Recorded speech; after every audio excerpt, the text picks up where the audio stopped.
আজকে কি হচ্ছে ভাইয়া?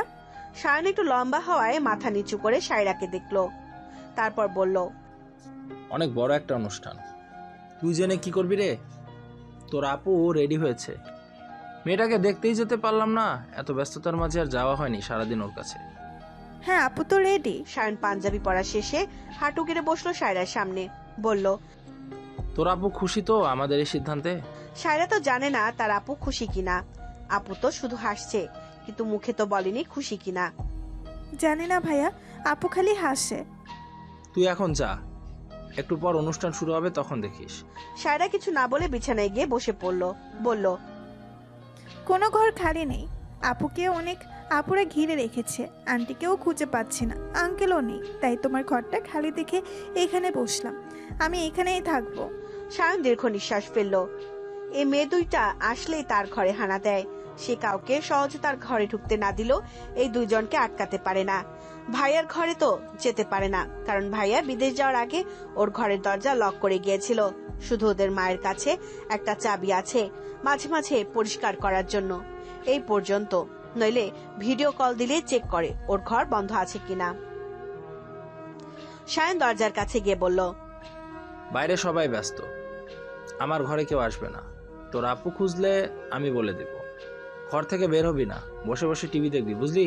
সায়রা নিজের লেহেঙ্গাটা উপরে তুলে ধরে পা ছড়িয়ে বিছানায় বসে টিভি অন করতে করতে বলল, আচ্ছা। বিয়ের জন্য কনেকে ডাকা হলো। মিহান আজকে ভীষণ খুশি। সে জানে বিয়ে মানে একসাথে থাকা। বিয়ে এমন এক অদৃশ্য বেড়ি, যার থেকে কেউ কখনো পালিয়ে যেতে পারে না, একে অপরকে ছাড়তে পারে না। সেও তো চায় তার রাফির সাথে একসাথে সারা জীবন থাকতে। সে চায় তার রাফি ভাইয়া সব সময় তার সাথে ভালো করে কথা বলুক, তার সাথে গল্প করুক, তাকে চক্রের দিক সুন্দর করে তাকে বুঝাক।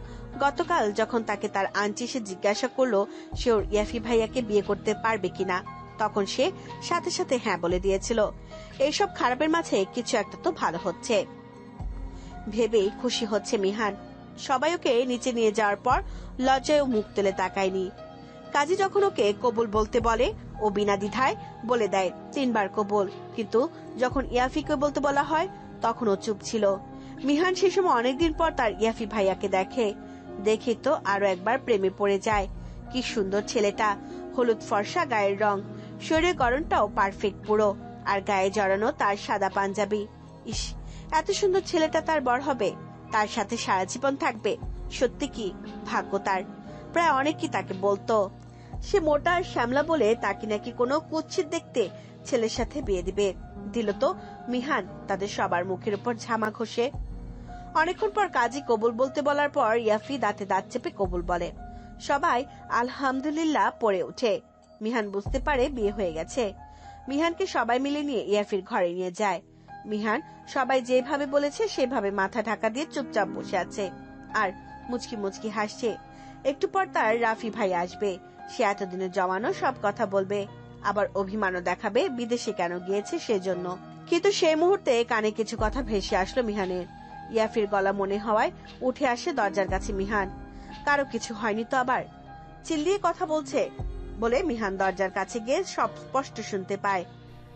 আমি ওই মেয়েকে কোনোদিনও মানবো না, কোনোদিন ওর সাথে ঘর করবো না, ভালো তো বাসবোই না কোনোদিন। তার উপর ওই মেয়ে এই বাড়িতে থাকলে আমি চলে যাব এই বাড়ি থেকে। আর বাসর, মাই ফুট, দেখছি আমি বাসর কিভাবে করে ওই মেয়ে। সাথে সাথে স্তব্ধ হয়ে দাঁড়িয়ে যায় মিহান। তার ভালোবাসার মানুষও শেষ পর্যন্ত তাকে এইভাবে প্রত্যাখ্যান করলো শুধুমাত্র ওর মা বাবা নেই তাই। আচ্ছা, আজকে মা বাবা বেঁচে থাকলে কি এত কথা হতো? মিহান নিজেকে সামলে গায়ের গয়নাগুলো খুলে জুতোয় ঘর ছেড়ে বেরিয়ে গেল। সায়রাকে খুঁজতে লাগলো। এক একটা রুম দেখতে দেখতে সায়নের ঘরে গিয়ে দেখলো সায়রা বিছানায় চুপ করে শুয়ে আছে। কাছে যেতে বুঝলো মেয়েটা ঘুমিয়ে গেছে। মিহান সায়রাকে ডাকলে ও চোখ কচলাতে কচলাতে উঠে বলল, অনুষ্ঠান শেষ আপু? মিহান কিছু না বলে সায়রাকে টেনে নিচে নামলো, ওর সাথে আসতে বলল। সায়রাও চুপচাপ বিনা প্রশ্নে আপুর পিছু পিছু যেতে লাগলো। বাইরে ভীষণ বৃষ্টি হচ্ছে। মিহান নিজের শাড়ি আঁচল দিয়ে সায়রাকে ঢেকে দিল। নিজে ভিজতে ভিজতে একটা দোকানের সামনে গিয়ে আশ্রয় নিল। বোনকে নিয়ে কোথায় যাবে সেটাই এখন তার ভাবনা। হুট করে মনে হলো ভাবনার কথা। হ্যাঁ, এদিকে কোথাও একটা ভাবনাদের বাসা। সমস্যা হচ্ছে ঝড় বৃষ্টির কারণে রাস্তাটা বোঝা যাচ্ছে না, তার উপর অন্ধকার, আর সাথে রোড লাইটও অফ। দুজনই মেয়ে। এই রাতটা যে মেয়েদের জন্য ভীষণ ভয়ানক। সায়রা কোনো কথা বলছে না, শুধু দেখছে বৃষ্টি মাঝেও আপুর চোখ দিয়ে পানি পড়ছে। না, বৃষ্টির পানি না, চোখের পানি। তারা তো এখন আশ্রয়ে আছে, এইখানে তো বৃষ্টি হচ্ছে না, তবু আপুর চোখ দিয়ে পানি পড়ছে। আপু তুমি কাঁদছো? মিহান নিজের চোখের পানিটা 2 হাত দিয়ে মুছে বলল।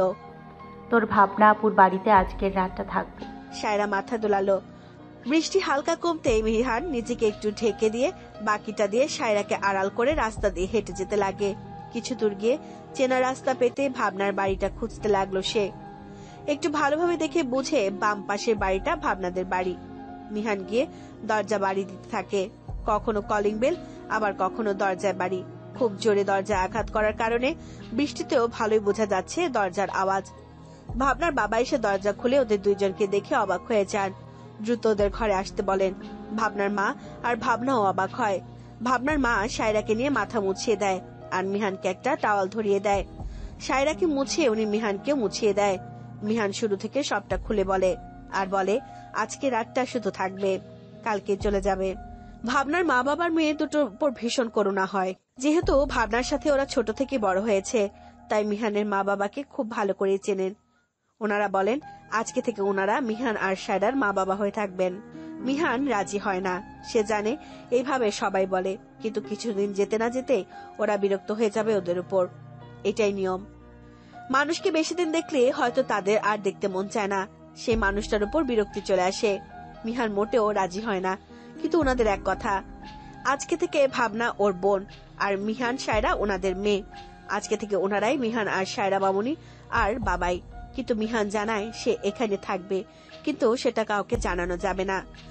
যেহেতু এখানে আশেপাশে তার ইয়াফি ভাইয়াদের বাসা, সেহেতু তাকে খুঁজতে হয়তো সহজে পেয়ে যাবে। এই জন্য মিহান আর সায়রাদের আরেক নাম মাইশা আর সৃজনী হিসেবে তারা পরিচিত হতে থাকে তাদের স্কুল, কলেজ আর ভার্সিটি সবার কাছে।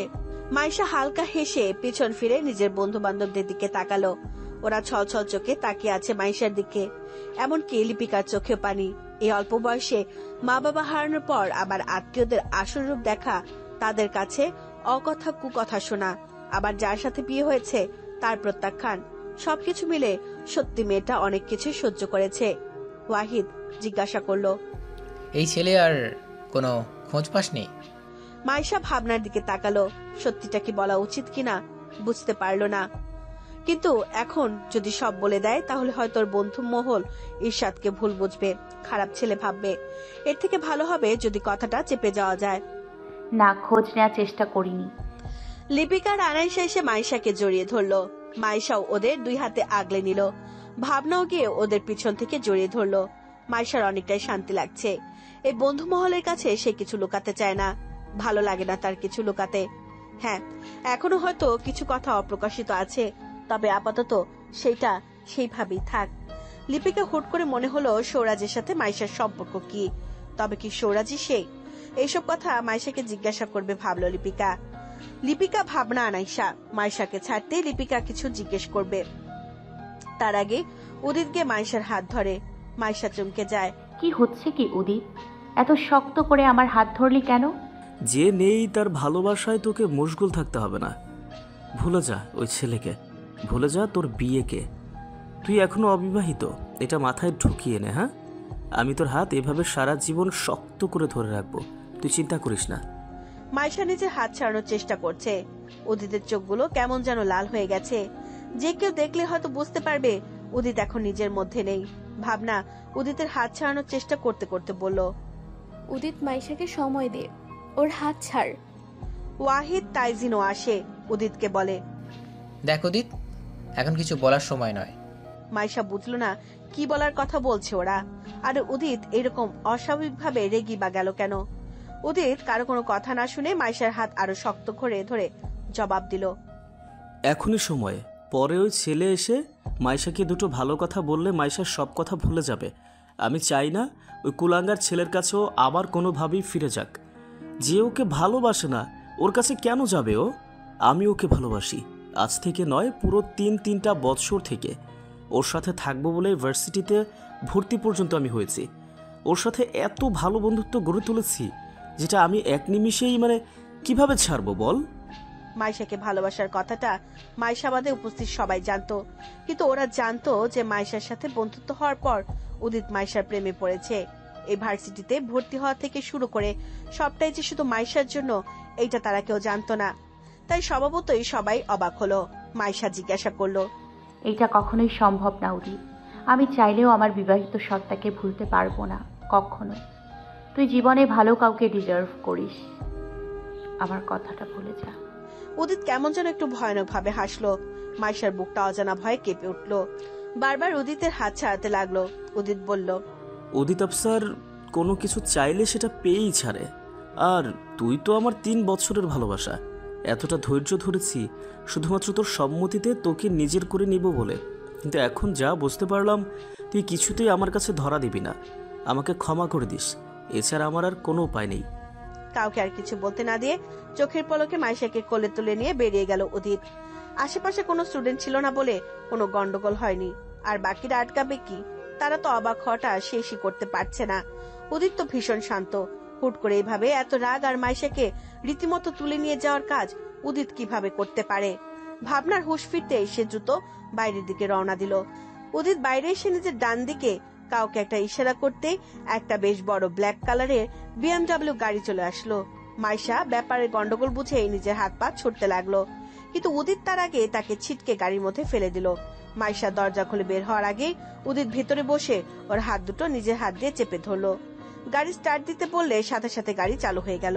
ভাবনা ওরা আস্তে আস্তে গাড়ি চলা শুরু করে দিল। মাইশা বারবার উদিতকে হাত ছাড়তে বলছে, কিন্তু এই উদিত যেন সেই উদিতের মতন করছে না। কেমন যেন হিংস্র মানুষ মনে হচ্ছে। প্রথমে ভয় না লাগলেও এখন ধীরে ধীরে ভয়টা যেন কাবু করে ফেলছে মাইশাকে। রাগ ভীষণ খারাপ একটা জিনিস। রাগের বশে কে কি করে কেউ বলতে পারে না। পরে যখন বুঝতে পারে তখন আফসোস করা ছাড়া আর কোনো উপায় নেই। উদিত আমাকে ছাড় প্লিজ। কি করছিস তুই? ছাড়বো তো, কিন্তু তার আগে তুই পুরোপুরি আমার হয়ে যা, তারপর না হয় ভেবে দেখব তোকে ছাড়াটা কতটা সেফ। কেন এমন করছিস? আমার থেকেও সুন্দরী আর ভালো মেয়ে পেয়ে যাবি তুই। বিশ্বাস কর, ছেড়ে দে আমাকে। আমার ভালো মেয়ে না, আমার তোকেই চাই। চুপ কর, কোনো কথা বলবি না আর। চল আমার সাথে। মাইশা উদিতের কাছে নিজের হাত ছাড়ানোর জন্য বারবার চেষ্টা করছে। মাঝে মাঝে গাড়ি জানালার দিকে তাকিয়ে বাঁচাও বাঁচাও বলে চিৎকার করছে। মাইশা যত ছুটবার চেষ্টা করছে উদিত তত আরো শক্ত করে ধরে হুহা করে হাসছে। তুই আমাদের চেনা সেই উদিত না, তুই অন্য, তুই আলাদা। আর গাড়ি কোথা থেকে আসলো তোর? আর কোথায় বা নিয়ে যাচ্ছিস আমাকে? এইভাবে কোনো কিছুতেই কোনো লাভ হবে না, ছাড় আমাকে। আমার অচেনা রূপটা কতটা ভয়ঙ্কর সেটা তুই ধীরে ধীরে বুঝতে পারবি। আপাতত আমার সাথে চল, আমরা নিজেদের সংসার গড়ে তুলব। কিছু দূরে সে গাড়ি থামলো এক নির্জন জায়গায়। বিস্তীর্ণ একটা মাঠ, তার মাঝে সুবিশাল একটা ডুপ্লেক্স বাড়ি, চারিদিকে গাছ দিয়ে ভরা। দূর থেকে জঙ্গল লাগলেও কাছে আসলেই যে কেউ এই জায়গায় একটা রাত কাটাতে চাইবে। এতটাই মনোরম আর স্নিগ্ধ এই পরিবেশটা। উদিত মাইশাকে কাঁধে করে উপরে একটা ঘরে নিয়ে ছুঁড়ে ফেললো বিছানায়। মাইশা বারবার পিছিয়ে যাচ্ছে আর উদিত বারবার এগিয়ে যাচ্ছে। মাইশা বিছানার কর্নারের সাথে ঘেঁষে দিতে উদিত বিছানার পিছনে থাকা শিকলগুলো বের করলো আর সেইটা দিয়ে মাইশার 2 হাত বেঁধে দিল। শিকলটা বিছানার সাথে লাগানো, তাই চাইলেও ওইটা জোর করে খোলা সম্ভব না। তারপর বিছানা থেকে নেমে মাইশার পা দুটো বেঁধে দিল একইভাবে। মাইশার মনে হচ্ছে এইবার হয়তো নিজেকে রক্ষা করতে ব্যর্থ হবে সে। এতদিন যে ওকে আগলে রেখেছে, আজকে সেই ওর সর্বনাশ করবে। শেষ পর্যন্ত কি তার জীবনের রক্ষকই ভক্ষক হবে? উদিত, তুই এইটা আমাকে কোথায় আনলি? কেন আনলি? দেখ আমি বিবাহিত, একটু বোঝ। তুই বিবাহিত কিনা সেটা আমার বোঝার প্রয়োজন নেই। সব থেকে বড় কথা, তুই হচ্ছিস আমার। আর এই বাড়িটা, এটা আমার বাড়ি। হ্যাঁ, জানিস আমার মা বাবা আমাকে একাই বাড়িতে রেখে গিয়েছে। ওরা ভাবে আমি নাকি পাগল, ওরা ভাবে আমি নাকি আমার ছোট ভাইকে হিংসা করি। হ্যাঁ, আমি ওকে কয়েকবার মেরেছি, কয়েকবার সিঁড়ির থেকে ফেলে দেওয়ার চেষ্টা করেছি, কিন্তু ও তো বেঁচে আছে, তাই না বল? ও তো মরে যায়নি। তাহলে কেন ওরা আমাকে ছোট থেকে আলাদা করে দিল? মাঝে মাঝে মন চাইলে দেখা করতে আসতো, আর নইলে একজন আয়া দিয়ে আমাকে থাকতে বলতো একা। ওরা বলে আমি নাকি পাগল। জানিস, আমাকে কয়েকবার মেন্টাল হাসপাতালেও পাঠিয়েছিল। আমি ওদের দারোয়ান বা কর্মচারীগুলোকে খুন করে পালিয়ে এসেছি। যদি কেউ আমার সাথে জোর করতে আসে, আমি তাকেও খুন করে দিই। কাউকে ছাড়ি না আমি, বিশ্বাস কর। তারপর মাইশার পাশে গিয়ে বসলো। মাইশা যতটা সম্ভব সরে যাচ্ছে। উদিত এগিয়ে গিয়ে ওকে জড়িয়ে ধরলো। মাইশা শুধু হাত পা নাড়ছে। এখানে তার সত্যি কিছু করার নেই, কিন্তু নিজের উপর রাগ আর ঘৃণা হচ্ছে তার প্রচুর। সে তো বিবাহিত, এভাবে অন্য এক পুরুষ তাকে জড়িয়ে ধরছে, ভাবলে তার নিজের উপর বিরক্ত লাগছে। উদিত, তুই এইভাবে আমাকে জোর করতে পারিস না। আমি তোকে ভালোবাসি না, আমি আমার স্বামীকে ভালোবাসি। উদিত মাইশাকে ছেড়ে ওর গালগুলো চেপে ধরলো হাত দিয়ে, বলল, এই মুখে অন্য কাউকে ভালোবাসার কথা বললে জিব্বা একদম টেনে ছিঁড়ে দিব। মাইশা শুধু জোরে জোরে নিঃশ্বাস নিচ্ছে, যতটা সম্ভব উদিতের ছোঁয়া থেকে দূরে পালাতে চাইছে। এই নোংরা ছোঁয়া তাকে কতটা অপবিত্র করে দিচ্ছে সেটা কি উদিত বুঝতে পারছে? উদিত মাইশার গাল থেকে হাত সরিয়ে একটা আঙ্গুল দিয়ে ওর গালে স্লাইড করতে করতে বলল, তোর এই শ্যামময়ী রূপে যেই দিন থেকে তোকে বৃষ্টিতে প্রথম ভিজতে দেখেছিলাম, সেই দিনই ভেবে নিয়েছিলাম তোকে আমি নিজের করবই। বিশ্বাস কর, কোনো কষ্ট পেতে দিব না তোকে। শুধু তুই আমার হয়ে যা, রাজি হয়ে যা আমাকে বিয়ে করতে, প্লিজ। তুই কি অবুঝ নাকি পাগল? কোনটা উদিত? কেন বুঝতে পারছিস না আমি বিবাহিত? না, তুই বিবাহিত নোস, তবে হবি, আজকেই হবি। আমি হব তোর জামাই। কিছুক্ষণ অপেক্ষা কর, আমি আসছি। বলে উদিত দরজা লাগিয়ে বেরিয়ে গেল। মাইশা নিজেকে ছাড়ানোর ব্যর্থ চেষ্টা করতে লাগলো, কিন্তু লোহার শিকড়ের বেড়ি কি এত সহজে ভাঙা যায়? মাইশা হাঁপিয়ে গেল। মনে মনে নিজের পবিত্রতা রক্ষার জন্য আল্লাহর কাছে ভিক্ষা চাইলো। সে খুব করে চাইলো যেন কোনো একটা মিরাক্কেল হয়। এক রকমের জোরাজোরি করতে করতে ক্লান্ত হয়ে চোখ লেগে এসেছিল মাইশার। হঠাৎ মনে হলো তার গালে কেউ আলতো করে হাতের ছোঁয়া দিয়ে আদর করে দিচ্ছে। হালকা করে মাথা নাড়িয়ে মাইশা নিজের চোখ খুললো। খুলেই উদিতকে নিজের এত কাছে দেখে কিছুটা চমকে সরে গেল। উদিতের চোখগুলো ছলছল করে উঠল। মাইশার কেন জানি ঘৃণার বদলে বা রাগের বদলে উদিতের প্রতি মায়া লাগলো। ছেলেটা তো খারাপ না। মাইশা উদিতকে ভীষণ ভরসা করে। ভাবনার সে যদি একসাথে কোনো বিপদে পড়ে তাহলে মাইশা সবার আগে উদিতের কাছেই যায়। ওকে মনে পড়ে সবার আগে। তবে ছেলেটা সত্যি ভালো, কিন্তু মাইশা ওর কথা শুনে যতটা বুঝলো ছেলেটা অসুস্থ, মানসিক ভাবে ও ঠিক না। হয়তো একা থাকতে থাকতে ও এমন হিংস্র হয়ে গেছে। কিন্তু উদিত যা করছে স্বাভাবিক অবস্থায় করছে না। ওর কোনো ঔষধ আছে হয়তো, যেটা ওর এই স্বভাবটা কন্ট্রোল করে। কিন্তু উদিতকে কিভাবে জিজ্ঞাসা করবে? জিজ্ঞাসা করলে যদি আরো রেগে যায়। তোর খুব লেগেছে না তখন যে ধরেছিলাম? মাইশা নিজের চোখ মুখ খিচে ধরে একটু সরে যাওয়ার চেষ্টা করে কোনো মতে বলল, উদিত, সরে যা, আমার অস্বস্তি হচ্ছে। উদিত মাইশার বলার সাথে সাথে ছিটকে সরে গেল। মাইশার পায়ের কাছে এসে বসে বলল, আই এম সরি মাইসু। বিশ্বাস কর, আমি যা করছি নিজের ইচ্ছায় করছি না। আমার রাগ উঠে যায়, কেন জানি, আমি নিজেও জানি না। আমি আগে যেমন করছিলাম বল, করিনি তো। আসলে আমার ওষুধটা আমি গতকাল রাতে খেতে ভুলে গিয়েছিলাম। ভাবনা যখন বলল তোর বিয়ের কথা, আমি সেই চিন্তায় কালকে আর কিছু ভাবতে পারিনি, তাই আজকে আর রাগটা কন্ট্রোল করতে পারিনি। কিন্তু জানিস, আমাদের এই সিদ্ধান্ত, সবাই আমাদের পাশে আছে, সবাই চায় আমাদের বিয়ে হোক। সবাই চাই মানে কি বলছিস? উদিত হালকা হেসে দরজার কাছে গিয়ে কাউকে একটা আসতে বলল। মাইশা দরজা দিকে তাকিয়ে তাইজিন, ওয়াহিদ, লিপিকার, আনাইশাকে ঢুকতে দেখে অবাক হয়ে গেল। শুধু ওরা না, ভাবনাও আছে ওদের সাথে। মাইশা অবাক হয়ে জিজ্ঞাসা করলো, তোরা এইখানে কিন্তু কেন? সবাই একে অপরের দিকে তাকাতে লাগলো। ভাবনা আমতা আমতা করে বলল, আমরা তোর আর উদিতের বিয়ের সাক্ষী দিব, তাই এসেছি। সেটা আবার তুই গর্ব করে বলছিস? লজ্জা লাগে না তোর? তোরা সবাই সব শোনার পরেও কেন উদিতকে না বুঝিয়ে আমাকে সাহায্য না করে উদিতের পাগলামোতে সায় দিচ্ছিস? দেখ মাইশু, উদিত তোকে অনেক ভালোবাসে। আমরা নিজেরা দেখেছি ওর ভালোবাসা। ওর ভালোবাসায় কোনো খাদ নেই।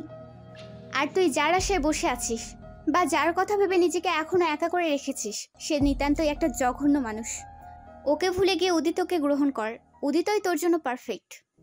মাইশার আগে নিজের মুখটা অন্যদিকে করলো। ওয়াহিদ বলল, উদিত, আমার মনে হয় আমাদের এখন শপিংয়ের বিষয়টা দেখা উচিত। টুকিটাকি আয়োজন তো করাই যায়। উদিত বিছানার পাশে থেকে উঠে ওয়াহিদের কাছে মুচকি হেসে বলল, ঠিক বলেছিস, তাহলে আমরা ছেলেরা যাই। ওরা না হয় মাইশার কাছে থাকুক। আর শোন, মাইশাকে খাইয়ে দিস, আর তোরাও কিছু খেয়ে নিস। নিচে সব খাবার রেডি করা আছে।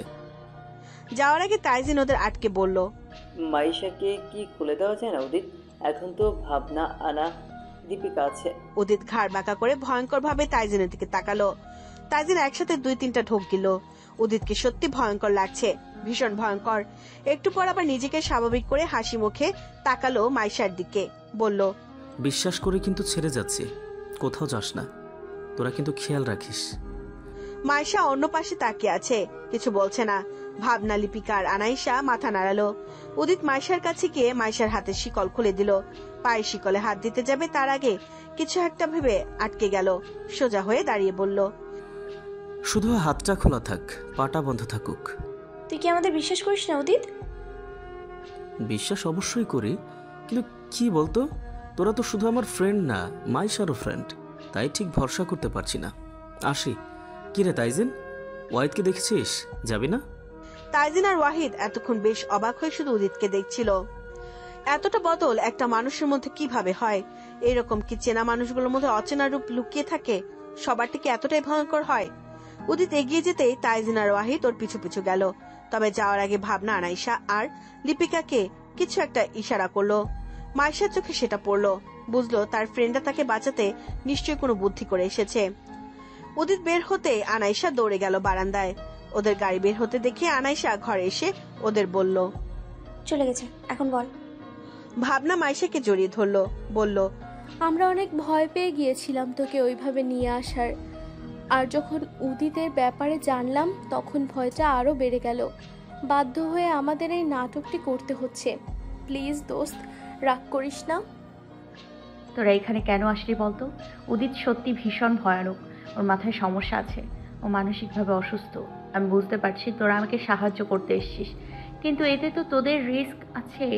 আর আনাইশা, তোর তো নতুন শ্বশুর বাড়ি, তাড়াতাড়ি বাড়ি না ফিরলে কে কি ভাববে? আনাইশা মুচকি হেসে মাইশার পাশে বসলো, বলল, আমার বিপদে তুই আমার পাশে ছিলি, আর তোর বিপদে আমি তোর পাশে থাকবো না? বাকি রইল শ্বশুরবাড়ির কথা।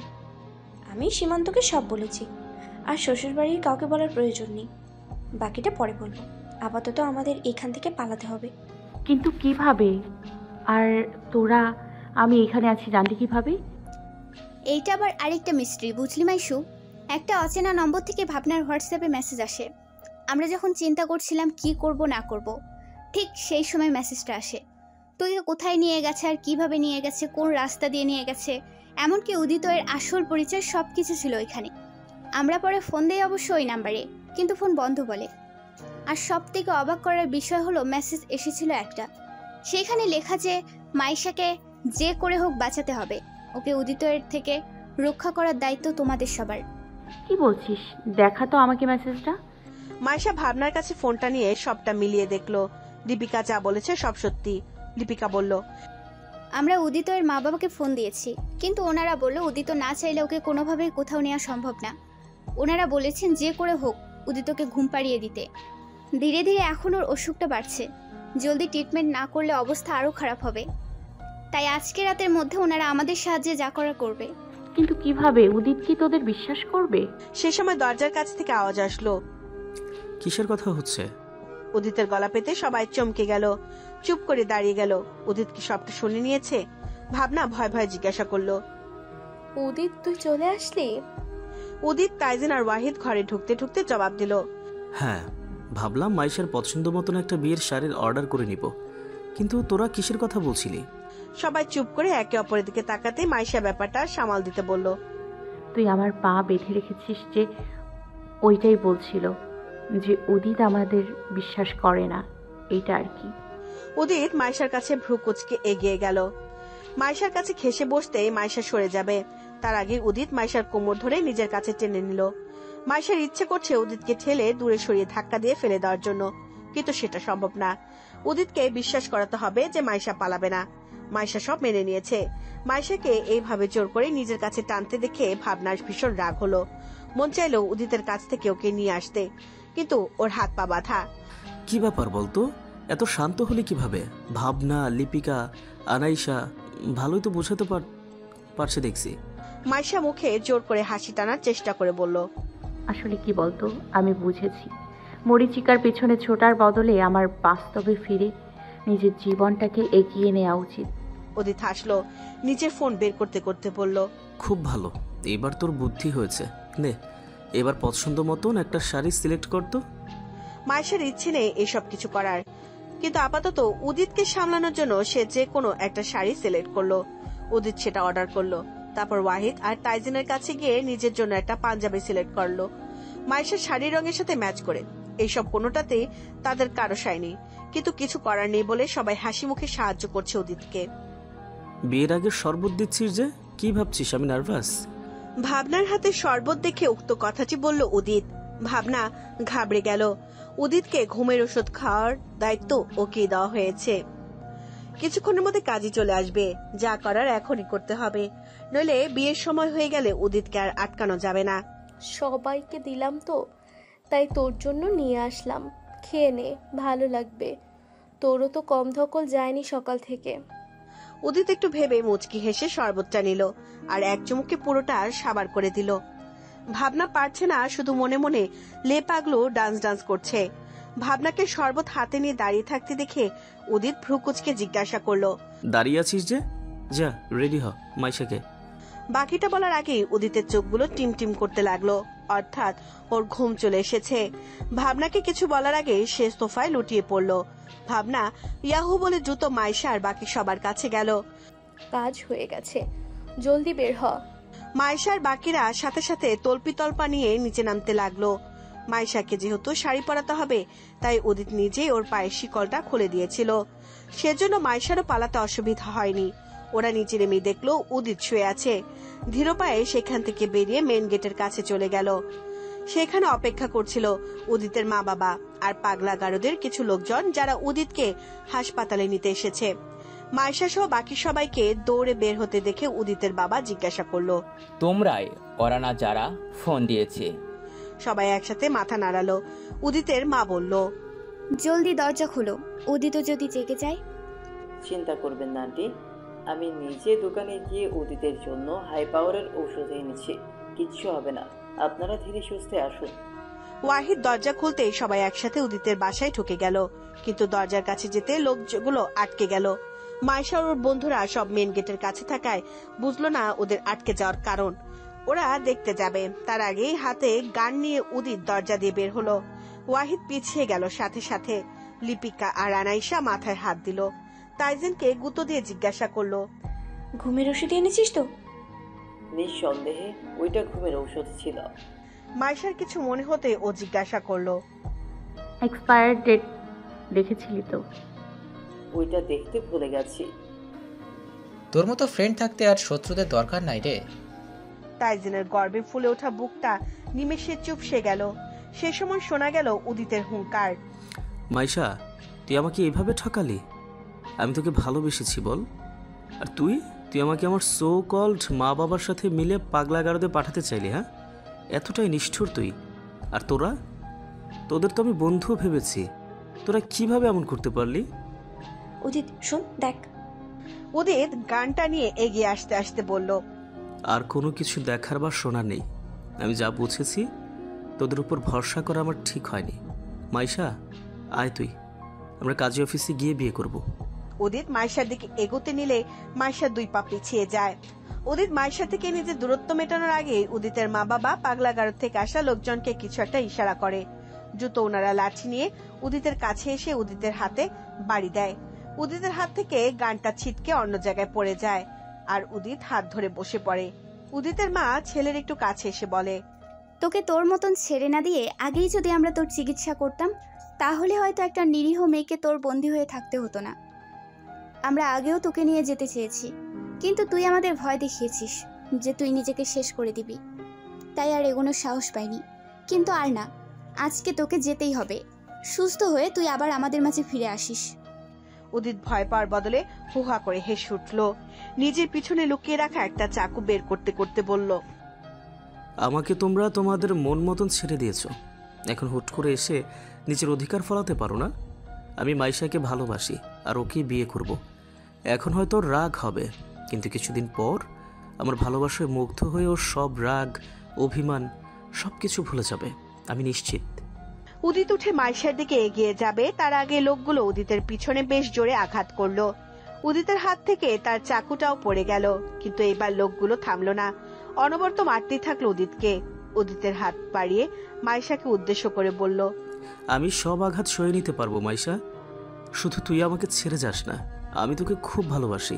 মাইশার মন চাইলো ছুটে গিয়ে উদিতকে ধরতে আর লোকগুলো থেকে বাঁচাতে, কিন্তু পরক্ষণে বুঝলো উদিতকে নিয়ে যাওয়ার জন্য ওকে কাবু করা জরুরি। উদিতের মা স্বামীর হাত চেপে ধরে বললেন, ওদের এবার থামতে বলো, আমার যে ভীষণ কষ্ট হচ্ছে। প্রিয়তমা স্ত্রীকে জড়িয়ে ধরে অশ্রু ত্যাগ করলেন উদিতের বাবা। মাইশার বন্ধু মহলেরও ভীষণ কষ্ট হচ্ছে এই দৃশ্য দেখতে। লিপিকা আর আনাইশা তো চোখ খিচে বন্ধ করে অন্যদিকে তাকিয়ে আছে। ওয়াহিদ আর তাইজিন অনেক কষ্টে নিজেদের সামলে রেখেছে। ভাবনা মাইশাকে ধরে রেখেছে, কিন্তু যখন উদিতের মাইশার দিকে তাক করে রাখা হাতটা নেমে মাটি ছুলো, তখন আর নিজেকে আটকে রাখতে পারলো না মাইশা। ছুটে গিয়ে উদিতের 2 হাত ধরলো। লোকগুলো থেমে গেল সাথে সাথে। মাইশা উদিতকে ধরেছে দেখে ওই বেদনাদায়ক অবস্থায় উদিত হাসলো। মাইশার দিকে করুণ চোখে তাকিয়ে বলল, আমার ভালোবাসাকে তুইও ভালোবাসিস তাই না মাইসু? মাইশা কাঁদছে। উদিত যখন ওকে ধরে আনে তখন ওর এতটা কষ্ট হয়নি যতটা এখন হচ্ছে। মাইশাকে কাঁদতে দেখে নিজেকে আর স্থির রাখতে পারলো না ভাবনা, লিপিকা, আনাইশা। মুখ চেপে তারাও কাঁদতে থাকলো। কষ্ট হবে না কেন? তারা কি কোনোদিন ভেবেছিল তাদের প্রিয় বন্ধুকে তাদের সামনে এইভাবে মার খেতে হবে? 3 বছর ধরে ওরা একে অপরকে প্রোটেক্ট করছে, কিন্তু আজকে সে প্রিয় বন্ধুকে নিজেদের সামনে কষ্ট পেতে দেখেও কিছু করতে পারছে না তারা। মাইশা উদিতের কথায় জবাব না দিয়ে বলল, তুই সুস্থ হয়ে যাবি উদিত, তোর এই গভীর ভালোবাসা অপাত্রে দান করিস না, তোর জন্য ঠিক কেউ না কেউ আছে। আমার শুধু তোকে চাই, আমি তোর জন্য সুস্থ হয়ে আসব, ততদিন অপেক্ষা করবি তো? মাইশা শুধু কাঁদছে। মিথ্যা প্রতিশ্রুতি কিভাবে দিবে এই মানুষটাকে যে তাকে এতটা ভেঙে চুরে ভালোবাসে? উদিতকে লোকগুলো তুলে নিয়ে গেল। পুরোটা রাস্তা যাওয়ার সময় উদিত শুধু নিষ্পলক ভাবে মাইশার দিকে তাকিয়েছিল। মনে মনে হয়তো ভাবছিল তার ভালোবাসাকে সে জয় করবে একদিন। উদিত যাওয়ার আগে সবাইকে বলল, তোরা সবাই আমার মাইশাকে দেখে রাখিস, আমি আসব, ওকে নিয়ে যেতে আমি অবশ্যই আসব। তুই আমার জন্য অপেক্ষা করিস মাইসু। এত বছর আমি অপেক্ষা করেছি, আর এখন তুই অপেক্ষা করবি তো? মাইশা উত্তর দিল না। উদিতের যাওয়ার দিকে তাকিয়ে বলল, তোর জীবনে খুব ভালো কিছু হবে উদিত, তুই কেবল সুস্থ হয়ে আয় একবার, আমি তোকে আমায় ভুলিয়ে দিব, কথা দিচ্ছি। মাইশা বাসায় ফিরতে না ফিরতে ভাবনার মা বাবা ওকে ঘিরে ধরে আদর করতে করতে বিভিন্ন রকম প্রশ্ন করতে থাকে, যেমন ও ঠিক আছে কিনা, উদিত ওকে কোনো আঘাত করেছে কিনা, ওর কোনো ব্যথা লেগেছে কিনা, উদিতর ওপর কোনো নির্যাতন করেছে কিনা। এইসব মাইশার প্রশ্ন উত্তর দেওয়ার আগে 1000টা প্রশ্ন শুরু হয়ে যাচ্ছে আবার। ভাবনা সৃজনীর কাঁধে হাতের কনুই দিয়ে রেখে শুধু দেখছে ওদের কাণ্ডকীর্তি। ঠিক আছে, মাইশাকে ধরে নিয়ে গেছে তাই ওকে আদর করছে, কিন্তু ভাবনাকেও তো দেখা উচিত। ওই তো গিয়েছিল মাইশাকে বাঁচাতে, ওর জীবনে একটু হলো তো রিস্ক আছে। আমারও তো একটু খোঁজ নিতে পারো। ভাবনার মা মুখ ভেঙচি দিয়ে আবার মাইশার হাত পা দেখতে লাগলো কোথাও আঘাত লেগেছে কিনা। সৃজনী আর পারল না নিজের হাসি আটকাতে। নিজের বাড়িতে ভাবনাকে এতটা অপমান প্রায় করা হয়, তবে আজকের অপমানটা একটু বেশি ছিল। নিজে যেতে যেতে আদর চাইতে গিয়ে অপমান। ভাবনা সৃজনীর মাথায় টোকা দিয়ে বলল, হাসছিস কেন? ঘরের শত্রু বিভীষণ। মারছো কেন? আমি কি করলাম? শুধুই তো হাসলাম। হাসবি কেন তুই? তোর উচিত আমার দুঃখে দুঃখ পাওয়া। বেয়াদব, সহবত জানে না কিছু। শ্বশুর বাড়ি গিয়ে 2 দিনও টিকতে পারবি না দেখিস।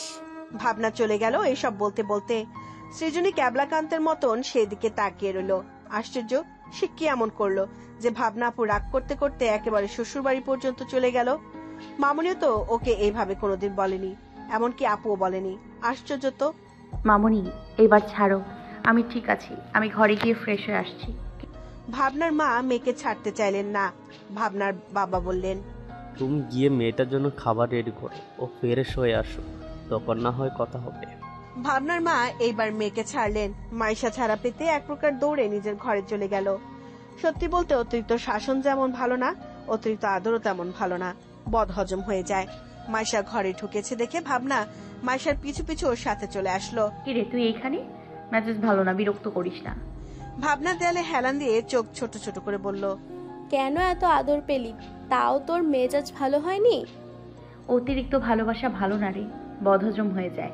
যে কোনো মুহূর্তে বমিও হতে পারে। ভালো হবে তুই ফাতরা ছেলেদের মতন দাঁড়িয়ে না থেকে ঘরে যা।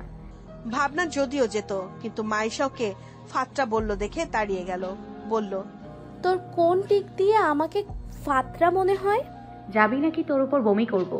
ভাবনাকে আর দেখে কে, অমনি দৌড় এসেছিল মাইশাকে জ্বালাতে, আর উল্টো নিজে বোকা বনে দৌড় দিল। মাইশা ভাবনা যেতেই হাসতে লাগলো, তারপর চলে গেল ফ্রেশ হতে। ফ্রেশ হয়ে এসেই নিজের ফোনটা চেক করতে লাগলো। ভাগ্যিস সেদিন ফোনটা নিতে ভুলে গিয়েছিল, নইলে উদিতের যা রাগ দেখলো, অতিরিক্ত রাগে না মাইশার ফোনটাই ভেঙে দেয়। ফোন চেক করতে দেখলো কিছু আননোন নাম্বারে অনেকগুলো কল। আশ্চর্য, এতবার কল দিয়েছে অথচ দেখেনি যে নাম্বারটা সঠিক কিনা। মাইশা যাদের চিনে তাদের সবার নাম্বারই সেভ আছে, তাহলে নিশ্চয়ই এটা অজানা কারো নাম্বার। মাইশা ব্যাপারটা বেশি তোয়াক্কা না করে খেতে চলে গেল। উদিতকে নিয়ে যেতে দ্রুত বাসার উদ্দেশ্যে রওনা দেয় আনাইশা। তার শাশুড়ি তো বলেই দিয়েছিল তাকে রাত 8টার মধ্যে বাড়ি ফিরতে হবে। এখন 7:30 বাজে, অবশ্য কাছে চলেই এসেছে। ভাগ্যিস গাড়িটা নিয়ে গিয়েছিল, নইলে বিপদে পড়লে সবকিছুই কম কম পাওয়া যায়। প্রায় এমন হয় আনাইশার সাথে। গাড়ি বাড়ির ভিতরে প্রবেশ করতে আনাইশা দ্রুত দরজা খুলে প্রায় দৌড়ে বাড়ির ভিতরে ঢুকে যায়। 3 পিস পরা ছিল বলে খুব তাড়াতাড়ি ঘরে ঢুকতে পেরেছে। সবার আগে নিজের ঘরে চলে গেল। যেহেতু সম্মুখে আগে সীমান্তর ঘর, তাই ঘরে এসে দেখলো সীমান্ত ল্যাপটপ নিয়ে কাজ করছে। আনাইশা কিছু বলবে তার আগে আনাইশাকে ঘরে ঢুকতে দেখে ওর কাছে এগিয়ে যায় সীমান্ত। বলে, আপনি ঠিক আছেন? সব সমস্যা মিটেছে আপনার? আনাইশা একে তো দৌড়ে এসেছে, তার উপর সিঁড়ি বেয়ে এসেছে। সব মিলিয়ে হাঁপানি রোগীর মতন তার হাঁপানোটা স্বাভাবিক। আনাইশাকে জোরে জোরে শ্বাস নিতে দেখে সীমান্ত কোনো প্রশ্ন করলো না। ওকে সোফায় বসিয়ে দিল, পানির গ্লাস এগিয়ে দিয়ে পানি খেতে বলল আনাইশাকে। আনাইশাও ঢক ঢক করে 1 গ্লাস পানি 1 নিমেষে শেষ করে দিল। সীমান্ত পানির গ্লাসটা রেখে আনাইশার থেকে সামান্য দূরত্ব বজায় রেখে ওর পাশে বসলো। আনাইশা বলল, সবকিছু সমাধান হয়ে গেছে, মাইশাও সেফ আছে, আর উদিতকেও আমরা রিহ্যাবে পাঠিয়েছি। সীমান্তকে যেহেতু আনাইশা সবটা আগেই বলেছিল, তাই সীমান্ত বুঝে গেল সব। বলল, আপনারা আগে বুঝতে পারেননি যে উদিত এমন? ও তো ওষুধ খেয়ে নিজের রাগকে কন্ট্রোলে রাখতো। গতকাল ওষুধ খাইনি, তাই আর নিজেকে সামলাতে পারিনি। আমি তো শুধু এইটা ভাবছিলাম যে নিজের চোখে নিজের ফ্রেন্ডকে এইভাবে কষ্ট পেতে দেখবো, এটা আমাদের কখনো কল্পনা ছিল না। আপনাদের বন্ধুত্ব ভীষণ গভীর, তাই না? আমাদের মতন বন্ধুত্ব এই যুগে খুঁজে পাওয়া মুশকিল। আপনি কখন এসেছেন? কিছুক্ষণ আগে ফ্রেশ হয়ে নিলাম, ভাবলাম আপনি আসলে একসাথে খাবার খাওয়া যাবে। আনাইশা সোফা থেকে উঠে দাঁড়ালো, খানিকটা বিচলিত কণ্ঠে বলল, তার মানে আপনি ওই অফিস থেকে এসে এখনো খাননি? কি বলছেন? দাঁড়ান, আমি এক্ষুনি ফ্রেশ হয়ে আপনার জন্য খেতে দিচ্ছি। আনাইশার ব্যস্ততা দেখে মনে অনেকটা শান্তি পেল সীমান্ত। মেয়েটা অনেকটাই তাকে ভরসা করতে শুরু করেছে হয়তো। আনাইশা যাবে তার আগে সীমান্ত ওকে আটকে বলল, আপনাকে একটা কথা জিজ্ঞেস করি। আপনি ভালো মতো পড়াশোনা করতে চান, আমি জানি। আপনি প্রতিষ্ঠিত হতে চান, আমি সেটাও জানি। কিন্তু আপনি কি এটা মনে করেন যে স্বামী স্ত্রী নিজেদের মধ্যে কোনো কথা থাকতে পারে না? আপনি কি মনে করেন যে স্বামী স্ত্রী দুইজনেই দুটো আলাদা সত্তা, আলাদা মানুষ, কেউ বা কারোর ওপর দখলদারি করতে পারে না? বিয়ে মানে কি শুধুই দৈহিক চাহিদা মেটানো? আমার মতে স্বামী স্ত্রী দুটো আলাদা মানুষ, দুটো আলাদা সত্তা হলেও আল্লাহ সবাইকে জোড়া করে পাঠিয়েছেন, যাতে তারা একে অপরের মানসিক শান্তি হতে পারে, যাতে তারা বিপদের সময় একে অপরের ভরসা হতে পারে, একে অপরের সাথে থাকতে পারে, পাশে থাকতে পারে। আমার মতে এতে কখনোই কারোর স্বাধীনতার ক্ষুণ্ণতা হয় না। যদি একে অপরকে বোঝা যায়, তবে সেই সংসার ভীষণ সুখের হয়। আর স্বামী স্ত্রী একত্রে সুখে থাকলেই না তারা তৈরি করতে পারবে একটা সুখী পরিবার, তাই না? সীমান্ত একটা স্বস্তি নিঃশ্বাস ফেলল। আনাইশার দিকে তাকিয়ে বলল, ঠিক এরকম মনোভাবের কাউকে পাবো বলে এতদিন বিয়ে করিনি। আমার চয়েস ভুল হয় না, সেটা আপনি আবার প্রমাণ করে দিলেন। ইস, যদি মা বাবা বুঝতো কথাটা। আনাইশা সীমান্ত দিকে তাকালো। ছেলেটার মনে এক আকাশ পরিমাণ আফসোস। সন্তান সত্যি একটা মুক্ত জীবন চায়, কিন্তু সে জীবনে মা বাবারা থাকবে না এমনটা কোনো সন্তানই চায় না। সীমান্তকে দেখে বুঝতে পারলো আনাইশা কেন সীমান্তর বড় বোন ওকে আমার সাথে বিয়ে দেওয়ার জন্য এত তোড়জোড় করেছে। আনাইশাকে না পেলে কি সীমান্ত অন্য কাউকে বিয়ে করত? সে কি পারতো আনাইশার মতন ভাবতে? নাকি সেও খুশি হতো এরকম স্বাধীন জীবন পেয়ে? আপনি ফ্রেশ হয়ে আসুন, চান? আমার ভীষণ খিদে পেয়েছে। আনাইশা চলে গেল ফ্রেশ হতে। মাইশা ঘরে ঢুকতে আওয়াজ পেল ফোন বাজছে। সে নিশ্চিত ওই আননোন নাম্বারটা থেকে কল করেছে। সত্যি যদি তাই হয় তাহলে কতগুলো কথা শুনিয়ে দেবে সে। কিন্তু তার আগে নিশ্চিন্ত হতে হবে সত্যি অচেনা কেউ কিনা। মাইশা গিয়ে ফোন ধরে সোজাসুজি সালাম দিয়ে জিজ্ঞাসা করলো, কে? ওই পাশ থেকে শুধু ঘন ঘন নিঃশ্বাসের আওয়াজ আসলো। মাইশা বিরক্তির সুরে আবার জিজ্ঞাসা করলো, কে? এবার অপর পাশের মানুষটা উত্তর দিল, আমি ইরশাদ। তুমি ঠিক আছো মাইশা? ইরশাদ নাম শুনতেই চমকে উঠল মাইশা। ঈর্ষাদ তোকে এতবার ফোন দিয়েছে, কিন্তু কেন? আর হুট করে ওরই বা খোঁজ নিচ্ছে কেন? আপনি আমার খোঁজ নিচ্ছেন হঠাৎ? ঈর্ষাদ কিছু বলল না, বিচলিত কণ্ঠে আবার জিজ্ঞাসা করলো, তুমি ঠিক আছো? কেউ তোমার কোনো ক্ষতি করেনি তো? ঠিক আছে। এরপর আর কথা হলো না দুইজনের মাঝে। নীরবতা কাটিয়ে মাইশা যখন ফোন রাখতে যাবে তখনই ও পাশ থেকে ঈর্ষাদ বলল, আগামীকাল তোমাকে নিতে আসছি, ব্যাগ রেডি রেখো। মাইশাকে কিছু বলতে না দিয়ে দ্রুত ফোন কাটলো ঈর্ষাদ। মাইশা স্তব্ধ। ঈর্ষাদ কি নিজের মধ্যে নেই নাকি? এসব কি বলছে? আর ওকে নিয়ে বা কেন যাবে? নিতে গেলে ওর মামনি বাবাই তো যেতে দিবে না। কি করতে চাইছে কি ঈর্ষাদ? এ আবার কোন নাটক শুরু হলো? সব রেডি করে ফেলেছেন এখানে, নিজে গিয়ে খেলে হতো না? দরকার কি? আমরা কেবল দুটো মানুষ, নিচে যাবো আবার, ব্যাপারটা ভালো লাগবে না। আমার নিজেরই বিরক্ত লাগে। আপনি বসুন খেতে। আনাসে কিছু একটা ভাবলো, তারপর নিচের চুল বেঁধে রাখা গামছাটা খুলে বারান্দায় শুকিয়ে এসে দৌড়ে দরজায় কাছে গিয়ে বলল, আমি আসছি, আপনি বিজলি আপাকে বলুন আরেকটা প্লেটের অ্যারেঞ্জ করে দিতে এক্ষুনি। সীমান্ত হা করে তাকিয়ে রইল। আনাইশাকে কিছু জিজ্ঞাসা করবে তার আগে ও চলে গেল। অজ্ঞতা নিজের স্ত্রীর কথা শোনার জন্য বিজলিকে বলল আরেকটা প্লেট আনতে। আনাইশা গিয়েছে সিনহার ঘরে। বেশি একটা কথা হয়নি তার এই ছোট ননদিনীর সাথে, কিন্তু অল্প মিশিয়ে বুঝেছে মেয়েটা যথেষ্ট মিশুক। তাই বুকে একজোর সাহস নিয়ে দরজার টোকা দিল আনাইশা। দরজা খোলাই ছিল। সিনহা ঘরে আসতে বলল, কিন্তু কে এসেছে সেটা সে দেখেনি। শুয়ে শুয়ে ফোন ঘাটছিল সে। যখন দেখলো আনাইশাকে তখনই উঠে বসলো আর মুচকি হেসে জিজ্ঞাসা করলো, কিছু বলবে ভাবি? আনাইশা এমনি কিছু ব্যবহার আশা করেছিল মেয়েটির থেকে। বলল, তুমি ডিনার করেছো? সিনহা কিছুক্ষণ চুপ থাকলো। আনাইশার দিকে তাকিয়ে হালকা ম্লান হেসে বলল, এই বাড়িতে শুধু সবাই 8টার মধ্যে বাড়িতে এসেছে কিনা সেটাই দেখা হয়। কে কখন খেলো কি খেলো না সেই সব খুব কমই দেখা হয়। যাই হোক, আমি খাইনি ভাবি, পরে খেয়ে নেব। তোমরা খাওয়া দাওয়া করে নাও। আজকে আমাদের সাথে খাবে? সিনহা চমকে দাঁড়িয়ে গেল। আনাইশার সামনে এসে বলল, সত্যি? আনাইশা মাথা দোলালো। সিনহা আবার বলল, আমি প্রায় ভাইয়ার সাথে গিয়ে খাওয়া করি, কিন্তু ভাবলাম তুমি এসেছো, তোমাদের সাথে যাওয়া ঠিক হবে না, তাই ঘরে বসেই খেতে হবে ভাবছিলাম। তোমার বুঝি আমাকে এমন মনে হয়? আরে খাওয়া দাওয়া হজম হয় তখন যখন সেটা সবাই মিলে একসাথে খাওয়া হয়। তো একটা গল্প করব, আবার খাবো, এটার নিয়ম হলো উচিত বলে আমি মনে করি। নাইলে আমার একদম ভালো লাগে না। তোমার ভাইয়াকে দেখো তো, মনে হয় রসকস বেশি নেই। তুমি আর আমি বরং অনেক গল্প করব আর খাবো, চলো তো। সিনহা ফোন রেখে দ্রুত ভাবিকে জড়িয়ে ধরে দৌড়ে দিল ভাইয়ার ঘরে। আনাইশাও মুচকি হেসে ওর পিছু পিছু গেল। সিনহা এসেছে দেখে সীমান্ত খুশি হয়েছে বলে মনে হলো। এইটুকু বুঝেছে যে তার প্রিয়তমা স্ত্রী তার বোনকে ধরে এনেছে। অবশ্য আনাইশার কাছ থেকে এমনই কিছু আশা করে সে। সীমান্ত জিজ্ঞাসা করলো, তুই এইখানে? তোদের খাবারগুলোর মধ্যে রসগোল্লার অভাব পড়েছে তো, তাই ভাবি আমাকে নিয়ে এসেছে। সীমান্ত কিছু বলল না। সিনহা জিজ্ঞাসা করলো তার প্লেট কোনটা। সীমান্ত একটা প্লেটে আরো একটু বেশি ভাত বাড়তে বাড়তে বলল, তুই আসবি আগে তো জানতাম না, জানলে একটা প্লেটে এ পরিমাণের চেয়ে বেশি ভাত বাড়তাম। যাই হোক, নে বস। গাল ফুলালো, কোমরে হাত দিয়ে বলল, তার মানে কি বলতে চাইছিস, আমি বেশি খাই? সীমান্ত মুখ ভেঙচি দিয়ে খাওয়া শুরু করলো। আনাইশাও হেসে বসে পড়লো। সিনহা আরেকটু মুখটা বেশি প্রশস্ত করে ভেঙচি দিল, তারপর নিজেও খেতে বসে গেল। খাওয়ার সময় আনাইশার সিনহা প্রচুর কথা বলছে। মনে হচ্ছে তারা একদিন দুই দিনের নয়, অনেক দিনের পরিচিত। সীমান্ত কেন জানি রাগ হচ্ছে। হ্যাঁ, নিজের বোনের উপর এভাবে হিংসা বা রাগ করাটা বোকামি। সীমান্ত আগে এমন ছিল না, কিন্তু নিজের বউকে নিয়ে তার এমন ফিলিংস জন্মাচ্ছে বলে মনে হচ্ছে। হ্যাঁ, সে দেখতে সুন্দর নাই হতে পারে, কিন্তু তার অ্যাটিটিউড আছে 16 আনা।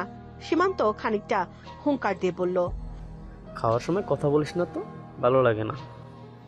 কেন, তোর হিংসা হচ্ছে বুঝি? মুখ নেই তোর? চাইলে তুইও কথা বল। ছোট বাচ্চা না আমি, হিংসা হয় না আমার। ভালো, তাহলে চুপচাপ খা, আমাদেরকে আমাদের মতন থাকতে দে। পেটে কোথাকার। নিম পাতা কোথাকার। ওদের দুই ভাই বোনের ঝগড়া দেখে আনাসার প্রচুর হাসছে। আনাসার হাসি দেখে সিনহা অফিক করে হেসে দিল। সীমান্ত নিজেকে গম্ভীর রাখতে চেয়েছিল, কিন্তু তার সামনে দুইটা মানুষ যদি দাঁত বের করে একইভাবে হাসে, সে আর কিভাবে নিজেকে আটকাবে। তাই সেও বাধ্য হয়ে হাসির খোরাকে অংশ নিল। বাইরে থেকে হাসাহাসির শব্দ শুনে দরজার কাছে এসে থেমে গেলেন সীমান্তর বাবা। দরজা খোলা ছিল দেখে সেদিকে তাকিয়ে ওদের তিনজনকে হাসি মুখে খেতে দেখে নিজেও হাসলেন তিনি। মনে পড়লো পুরনো কথা, আগে ওরা একসাথে এইভাবে সবাই মিলে খেত যখন বাচ্চাগুলো তার ছোট ছিল। কিন্তু ধীরে ধীরে সবার ব্যস্ততা বাড়লো, যে যার মতন আসতো যেত, খাবার খেত। সবার ব্যস্ততার মাঝে সীমান্তর মা একা পড়ে গেল। তখন তিনিও নিজের মতন চলতে লাগলেন। ছেলেমেয়ের খোঁজ যে তিনি নেন না এমনটা না, কিন্তু সেটা তিনি প্রকাশ করেন না। এমনিতেই ব্যালকনিতে গিয়ে বসে থাকেন, কখন কে বের হলো দেখেন, কিন্তু কোথায় গিয়েছিল, কি করেছিল সেই সব জিজ্ঞাসা করেন না। ছেলেমেয়েরা বড় হয়েছে, তারা হয়তো এখন তাদের মতন জীবন কাটাতে চায়, তাদের মতন স্বাধীনতা চায়। আর ব্যস্ত হয়ে গেলে আবার তো তারা সে ওদের বাবা মাকেই একাই রাখবে। কি দরকার ওদের ব্যস্ত জীবনে হস্তক্ষেপ করে ওদেরকে বিরক্ত করার। সীমান্তর বাবা ছেলে মেয়ে দুটোর মুখে হাসি দেখে আর ভিতরে ঢুকলেন না, চলে গেলেন নিজের ঘরে। তুমি আমাদের মেয়েকে হুট করে কেন নিতে এসেছো? এতগুলো বছর তো তোমার আমাদের মেয়ের কথা মনে পড়েনি? সকাল সকাল ইরশাদকে ওদের বাড়ির ডাইনিং এ বসে থাকতে দেখে অবাক হয় মাইশা বাদে বাকি সকলে। হ্যাঁ, মাইশারও প্রথমে চমক লেগেছিল, কারণ সকাল সকাল ইরশাদ আসবে সেটা ভাবেনি সে, কিন্তু আসবে এইটা তো জানতো। তাই চমকটা বেশিক্ষণ স্থায়ী হয়নি। ইরশাদ একবার তাকালো ভাবনার পাশে দাঁড়িয়ে থাকা মাইশার দিকে, জবাব দিল, আপনি আমার মাকে বলেছিলেন আমি আনতে আসলে আপনারা মিহানকে। বাকিটা বলার আগে মনে পড়লো মাইশা তাকে বলেছিল সবাই তাকে মাইশা বলে চেনে, তাই ওই নামে ডাকতে। ইরশাদ বলল, আপনাদের মাইশাকে আমাদের কাছে পাঠাবেন। কালকে উদিত ওই রকম একটা ভুল করলো, কারণ ওরা জানতো না মাইশা বিবাহিত। জানলে হয়তো এরকম কোনো আশা দেখতো না বা এরকম কিছু ভাবতো না। তাই আমি চাই আমাদের বাসায় নিয়ে ধুমধাম করে বিয়েটা করতে। আপনি কিভাবে জানলেন ওইখানে কথাগুলো? আমরা তো ভার্সিটিতে যাইনি, এখনো যে কথাগুলো জানাজানি হবে।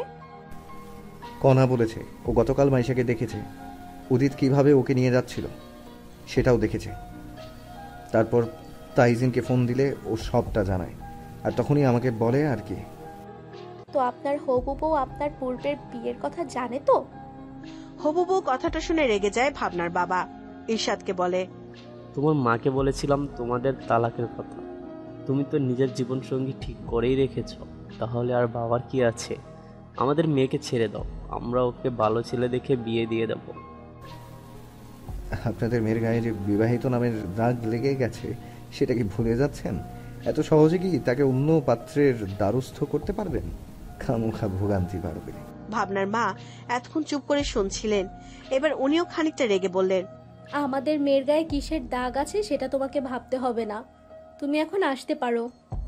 আমাদের মেয়েকে এতগুলো বছর আমরা দেখে রেখেছি, এখন বাকি সময়টাও পারবো। এত বছর দেখে রেখেছেন তাই ধন্যবাদ। মিহান যদি নিজের আরেক নাম কাজে লাগিয়ে লুকিয়ে না থাকতো তাহলে এই খেয়ালটা হয়তো আমরাই রাখতে পারতাম। যাই হোক, যতদিন না আমাদের তালাক হচ্ছে ততদিন মাইশা আমাদের বাসায় থাকুক। আমি চাই না ব্যাপারটা জানাজানি হয়ে যাওয়ার পর কেউ আমাদের বাড়ির মানুষদের খারাপ বলুক। আমার মা বাবাকে শুনতে হোক যে তারা নিজেদের বাড়ির বউকে বের করে দিয়েছে, বলতে গেলে এক প্রকার নিজেদের সম্মান রক্ষার জন্যই। মাইশা অন্যদিকে তাকিয়ে তাচ্ছিল্য হাসলো। ইরশাদকে ভালোবাসার জন্য তার ভীষণ আফসোস হচ্ছে। সেও বুঝি উদিতের মতন একই ভুল করলো, নিজের ভালোবাসাকে অপাত্রে দান করে দিল। আমি যাব বাবা, ওনার সাথে যাব। ভাবনা মাইশাকে রেগে কিছু বলবে, তার আগে মাইশা বলল, প্লিজ ভাবনা, মামুনি, বাবাই, তোমরা আটকিও না আমাকে। তোমরা আমার বিপদে পাশে ছিলে ঠিক, কিন্তু সেই বিপদে আমাকে আগলে নিতে পিছু পা হননি। আমি আঙ্কেল আর আন্টি অর্থাৎ মিস্টার ইরশাদের মা বাবা, তাই ওনাদের কোনোভাবে অসম্মান হোক আমি চাই না। তুই ওদের জন্য কেন ভাবছিস? ওরা তোকে অপমান করছে। ওরা নয় বাবাই, ওরা আমাকে সম্মান দিয়েছে। যে অপমান করেছে তার সাথে আমি থাকবো না। কিছুদিনের মধ্যে তালাক নিয়ে আমি চলে আসবো ফিরে। তোমরা একদম কিছু ভেবো না, আমি ব্যাগ নিয়ে আসছি। তোমরা কেবল সৃজনীর খেয়াল রেখো, ওর এসএসসি পরীক্ষা চলছে, আমি চাই না ওর উপর কোনো বাড়তি প্রেশার পড়ুক। চাইলে সৃজনীও আমাদের সাথে। লাগবে না, আমি ব্যাগ আনছি। আমি তোমাকে আনতে আসছি শুনে মা সব কিনে রেখেছে, কিছু নিতে হবে না, তুমি আসলেই হবে। সৃজনী কলেজে গেছে দেখে ওর সাথে দেখা না করে সবার থেকে বিদায় নিয়ে ঈর্ষাদ ওর গাড়িতে উঠে বসলো মাইশা। উদ্দেশ্য তার হয়েও না হওয়া শ্বশুর বাড়ি। কিছুদিনের অতিথি হয়ে যাচ্ছে সে, বিচ্ছেদ হলে আবার চলে আসবে। এমন তো না ঈর্ষাদ তাকে ভালোবাসে নিয়ে যাচ্ছে, নিজেদের সম্মান বাঁচাতে নিয়ে যাচ্ছে। সেজন্যই মাইশা যেতে রাজি হয়েছে। বিপদের সময় ওরা পাশে ছিল, সেই ঋণও না হয় শোধ হয়ে যাবে এভাবে। মাইশাকে বাড়িতে দেখে ভীষণ খুশি হলেন ঈর্ষাদের মা বাবা। ঈর্ষাদের মায়ের কিছুটা শঙ্কা ছিল, ছেলে তার বলে গেল ঠিকই, কিন্তু মাইশার তো দিন শেষে অভিমানটা নিজের স্বামীর উপরই বেশি, যে তাকে অস্বীকার করেছে। কিন্তু যাক, অবশেষে ওনার আশঙ্কা ভুল প্রমাণিত করে ঈর্ষাদ নিয়ে আসতে পারলো মাইশাকে। কেমন আছো আন্টি আঙ্কেল? তুই এসে ঘরের অন্ধকার কোণাটা আলোকিত হয়ে গেল রে মা। বিশ্বাস কর, অনেকটা স্বস্তি পাচ্ছি এখন, অনেক। ঈর্ষাদের মা মাইশাকে ধরে বললেন, এই যে ধরলাম, আর ছাড়ছি না। আমার মেয়ে এখন থেকে আমার কাছেই থাকবে, কিন্তু আমার ছোট মেয়েটি কোথায়? আন্টি আসলে সৃজনীর পরীক্ষা চলছে, তাই ওকে আর এখন নিয়ে আসতে চাইনি। এসএসসি পরীক্ষা তো বুঝতেই পারছো। দেখতে দেখতে 7-7টা বছর কেটে গেল তোমার অপেক্ষায়। কত বড় হয়ে গেছিস তোরা। আমি কিন্তু এখন আর তুমি তুমি বলতে পারবো না, তুই করেই বলবো, বুঝলি? মাইশা হাসলো। ঈর্ষাদ এতক্ষণ চুপ করে সোফায় বসে ওদের কাণ্ড দেখছিল। এবার বলল, ওকে এখন ফ্রেশ হতে দাও। দূরত্বটা কম হলেও আমার সাথে আসার অস্বস্তির কারণে হয়তো ক্লান্ত হয়ে পড়েছে। মাইশা আর ঈর্ষাদের কথায় কোনো ভাবান্তর হলো না। মিস্টার ইরহাম বললেন, হ্যাঁ ঠিক। ঈর্ষাদ, ওকে তোর ঘরে নিয়ে যা। আন্টি আমাকে একটু গেস্ট রুমটা খুলে দাও, আমি ওইখানে থাকতে বেশি কমফোর্টেবল ফিল করব। ঈর্ষাদের মা বাবা একে অপরের দিকে তাকাতাকি করলেন। ঈর্ষাদ কিছু না বলে সোফা ছেড়ে উঠল। বাঁকা হেসে পরিহিত শার্টের হাতা ফোল্ড করতে করতে বলল, মা তুমি খাবার রেডি করো, আমি তোমার বৌমাকে ফ্রেশ করিয়ে আনছি। তারপর মাইশার সামনে এসে দাঁড়িয়ে বলল, তো যাওয়া যাক স্বামীর ঘরে। মাইশা কড়া চোখে তাকিয়ে কিছু বলবে তার আগেই ঈর্ষাদ মুচকি হেসে মাইশাকে কোলে তুলে নিল। সাথে সাথে মিস্টার ইরহাম আর মিসেস শাইলা মুখ ঘুরিয়ে নিলেন। ঘটনাটা অপ্রত্যাশিত ছিল বিধায় মাইশাও স্তব্ধ হয়ে ঈর্ষাদের দিকে তাকিয়ে রইল চোখ বড় বড় করে। একে তো আকস্মিক ঘটনা, তার উপর স্বামীর প্রথম ছোঁয়া। সব মিলিয়ে মাইশা কথা বলতে বা ছোটার চেষ্টা করতে ভুলে গেল। আর ঈর্ষাদ, সে তো মাইশাকে নিয়ে চলে গেল নিজের ঘরে। ঈর্ষাদের ঘরে এসে মাইশাকে নামাতে মাইশার হুঁশ ফিরল। ঈর্ষাদ বলল, ওইদিকে ওয়াশরুম, যাও ফ্রেশ হয়ে নাও, আর আজকে থেকে তুমি এখানে থাকবে, কোনো কথা না, ওকে? মাইশার রাগ হলো। এভাবে হুট করে এসে তার উপর অধিকার ফলানোটা মোটেও পছন্দ হলো না তার।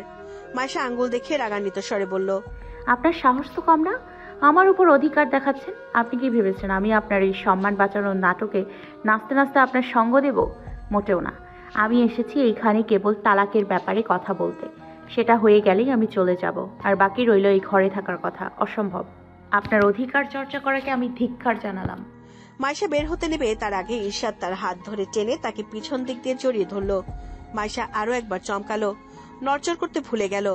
ঈর্ষাদ সেটা দেখে হাসলো, বলল, মেয়েদের সবথেকে বড় সমস্যা কি জানো? তারা তাদের শখের পুরুষের কাছে আসলে ঠিক এইভাবে দুর্বল হয়ে যায়। মাইশা ঈর্ষাদের হাত ছাড়াতে ছাড়াতে বলল, আমি দুর্বল নই মিস্টার ঈর্ষাদ। আমি আপনার নাটক করার কারণটা বুঝতে পারছি না। সম্মান বাঁচানোর জন্য আমাকে এনেছেন, বেশ ঠিক আছে, কিন্তু এই 4 দেয়ালের মধ্যে আপনার এত কিসের ভয়? এইখানে তো কেউ দেখছে না আপনাকে। আর মূল কথা, কণা আপু যদি জানে আপনি আর আমি এক ঘরে আছি, তাহলে সে কি মেনে নেবে? আর আপনাকে? ভালোবাসার মানুষের হাজারটা ভুল ত্রুটি মেয়েরা ক্ষমা করে দেয়। ঠিক বলেছেন, কিন্তু মেয়েরা ততক্ষণ তার শখের পুরুষকে ক্ষমা করে যতক্ষণ না সেই ভুলটা অন্য নারী না হয়। ফ্রেশ হয়ে নাও, এই ঘর থেকে যেও না, মানুষজন এসে দেখলে খারাপ ভাববে। মাইশা এবার বুঝতে পারলো ঈর্ষাদের ওকে নিয়ে আসার কারণ। নিচে মা বাবার সামনে তো বলতে পারেনি, তাই এখানে এসে বলল সত্যিটা। যাক, মাইশার ধারণা তাহলে আবারও ভুল প্রমাণিত হলো। ব্যাপারটা ভালোই এনজয় করছে মাইশা। জীবনে বারবার ভুল করবে, ভুল প্রমাণিত হবে, আর চেনা মানুষের অচেনা রূপগুলো বুঝতে শিখবে। মাইশা গিয়ে সোফার পাশে থাকা আলমারিটা খুললো। এক পাশে 3 পিস রাখা, আরেক পাশে শাড়ি। মাইশা হালকা রঙের একটা 3 পিস খুঁজলো, কিন্তু এখানে সবই রঙিন রঙের 3 পিস। বিরক্ত হলো মাইশা, জিজ্ঞাসা করলো, আপনি যে বললেন আমি যেমন কাপড় পরি সেই রকম এইখানে আছে? এইখানে তো সব ডিপ কালারের। ঈর্ষাদ সোফা থেকে উঠে আলমারির সামনে দাঁড়িয়ে একটা হালকা বাদামি রঙের 3 পিস বের করে মাইশার হাতে ধরিয়ে দিয়ে বলল, তুমি যেরকম পরো সেরকম না, তোমার যেরকম কাপড় প্রয়োজন সেরকম কাপড় আছে এখানে। তোমার স্বামী তো জীবিত আছে, তাহলে তুমি বিধবাদের মতো কেন সাদা ধূসর এই রকম রঙের কাপড় পরবে? আজকে থেকে তুমি এরকম রঙিন কাপড় পরবে, বুঝেছো? মাইশা কিছু না বলে কাপড়টা নিয়ে ফ্রেশ হতে চলে গেল। এমনিতেও সেও কাপড় আনেনি। ঈর্ষাদের কথায় রাজি হওয়া ছাড়া আর কোনো উপায়ও নেই। ভার্সিটি যাচ্ছ বুঝি? ঠোঁটটা উপরের দিকে কুঁচকে বিরক্তির মুখ নিয়ে সৌরাজের দিকে তাকালো ভাবনা। একই তো সকালে উঠে ঈর্ষাদ তার প্রাণপ্রিয় সখাকে নিয়ে চলে গেল, তার উপর এই লোক তাকে ভার্সিটি গেটের সামনে এসে জিজ্ঞাসা করছে সে ভার্সিটি যাচ্ছে কিনা। আশ্চর্য। শ্বশুর বাড়ি যাচ্ছি, যাবেন?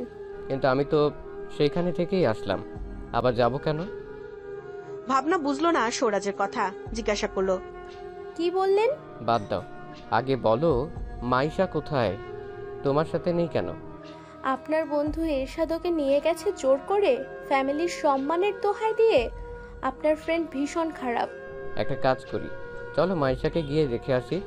ভার্সিটি আজকে আমার নেওয়ার মতন ক্লাস নেই, আর তোমার যদি ইম্পর্টেন্ট ক্লাস না থাকে তো? আরে মাইশার থেকে ইম্পর্ট্যান্ট আর কিছুই নাই, চলুন চলুন। সৌরাজ পার্কিং এ গিয়ে নিজের গাড়িটা নিয়ে আসলো। ভাবনা গাড়ি আসতে উঠে বসে পড়লো। সৌরাজ ভাবনা বসতেই গাড়িতে গান ছেড়ে দিল, আগের যুগের প্রতিটা প্রেমিকের গান। এই পথ যদি না শেষ হয় তবে কেমন হতো তুমি বলো তো? ভাবনার মনে এক অন্যরকম অনুভূতির সৃষ্টি হলো। সৌরাজের দিকে তাকালো একবার। এই সুদর্শন পুরুষটা যদি তার হতো। না না, এইসব কি বলছে সে? এগুলো ভাবা ভুল। ছেঁড়া কাঁথায় শুয়ে লাখ টাকার স্বপ্ন দেখতে পারে না।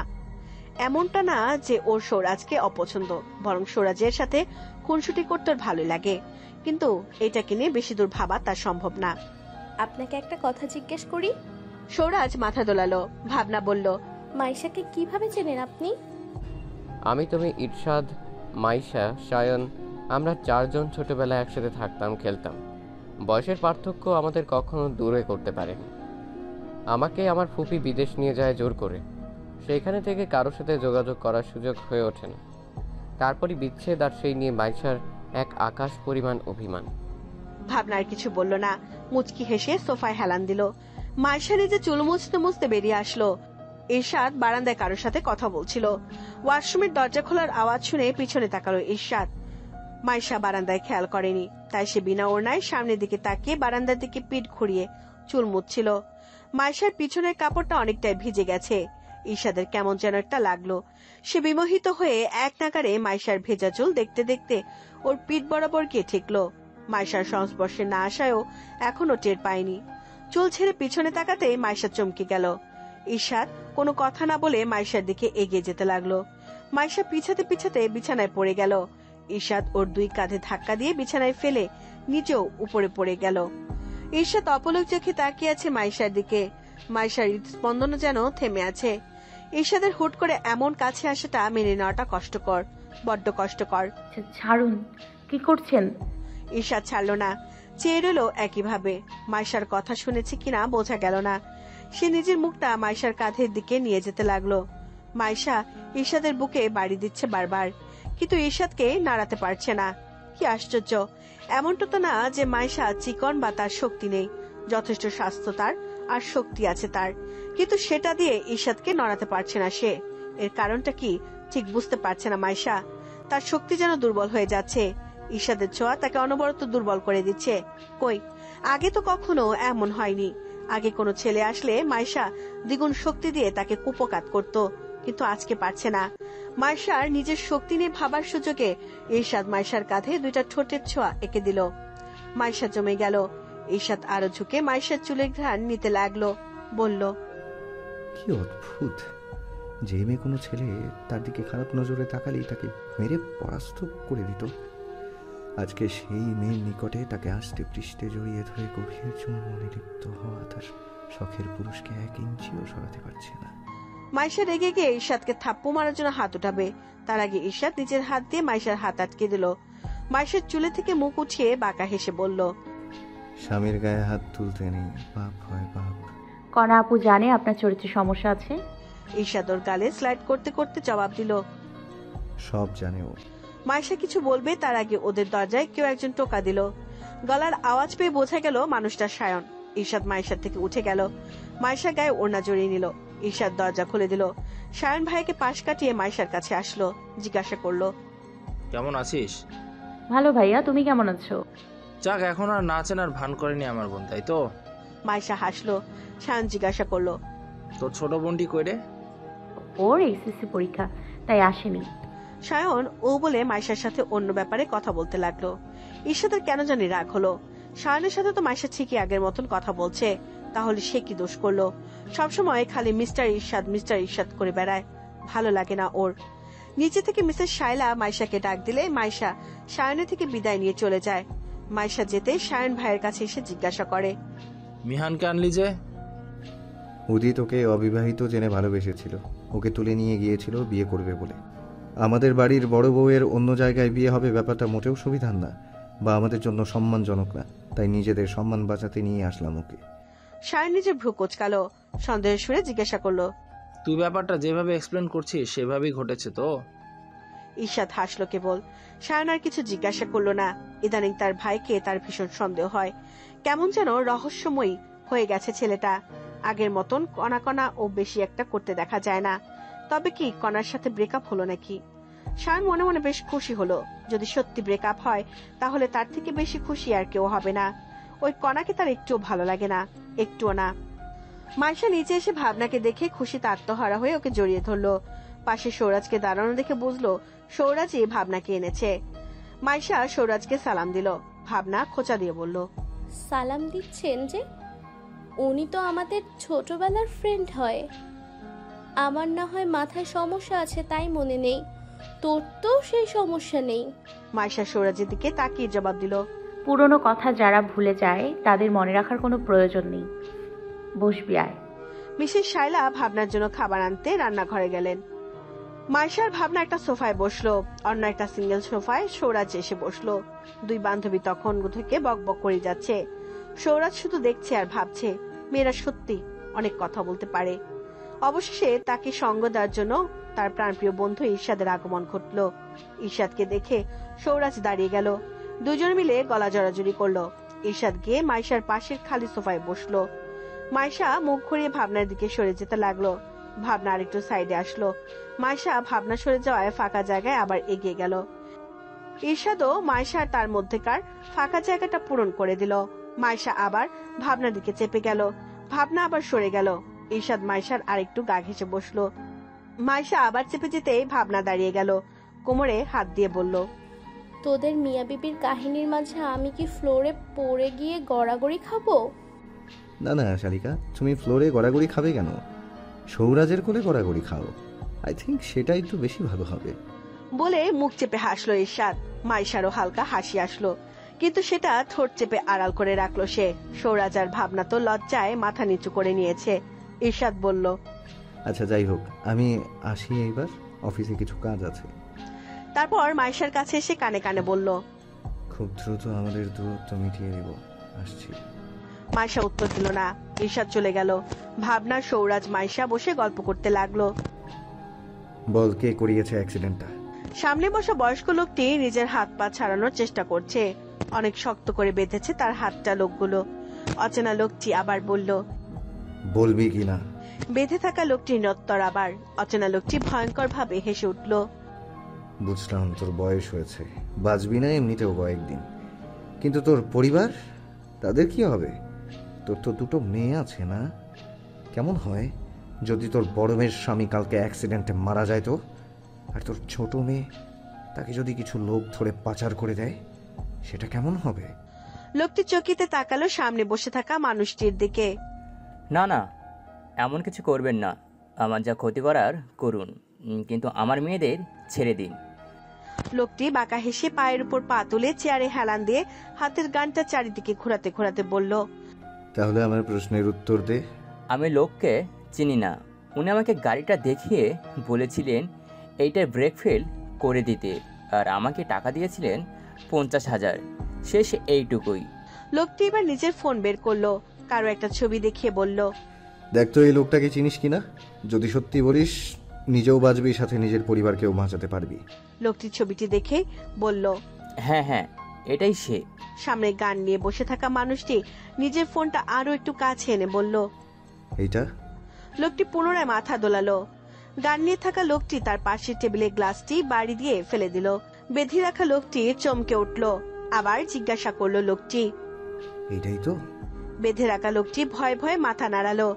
লোকটি বসা থেকে উঠে গেল। পাশে দাঁড়িয়ে থাকা নিজের অ্যাসিস্ট্যান্টকেও লোকটি বলল বেঁধে রাখা লোকটিকে ছেড়ে দিতে। আদেশ দেওয়ার সাথে সাথে লোকটি ছাড়া পেয়ে গেল। ছাড়া পেতেই বয়স্ক লোকটি ছুটে বেরিয়ে গেল। কণা সেই মুহূর্তে প্রবেশ করলো সেইখানে। লোকটির পাশে দাঁড়ালো, কাঁধে হাত দিয়ে বলল, উত্তেজিত হচ্ছ যে?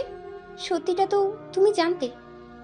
লোকটি গান হাতে নিয়ে উঠে দাঁড়ালো, দীর্ঘ নিঃশ্বাস ফেলে বলল, বিশ্বাস করতে কষ্ট হচ্ছে। এখন কি করবে? সবকিছুর পর্দাফাঁস। বলে লোকটি বেরিয়ে গেল। সেদিকে তাকিয়ে কণা বলল, তোমার আর মাইশার মধ্যে ভুল বোঝাবুঝি মিটিয়ে নাও আজকে ঈর্ষাদ। আমি সবসময় তোমার পাশে থাকবো, যেইভাবে থেকেছি এতদিন। আর কোনো সম্পর্ক না হলেও বন্ধুত্ব সম্পর্কটা থাকুক। লোকটির অ্যাসিস্ট্যান্ট কণার কাছে এসে বলল, নিজের ফিলিংসটা জানাবেন না? প্রয়োজন নেই। ভালোবাসার বিপরীতে ভালোবাসার না পাওয়া গেলে সেই ভালোবাসাটা অজানাই ভালো। হ্যালো বন্ধুরা, পরবর্তী পার্ট খুব তাড়াতাড়ি আসবে, তো সবাই অপেক্ষায় থাকো। আর চ্যানেলটি যারা এখনো সাবস্ক্রাইব করোনি তারা পরবর্তী পার্ট দেখার জন্য চ্যানেলটি সাবস্ক্রাইব করে রেখো। ধন্যবাদ সবাইকে, আমাদের সাথেই থেকো।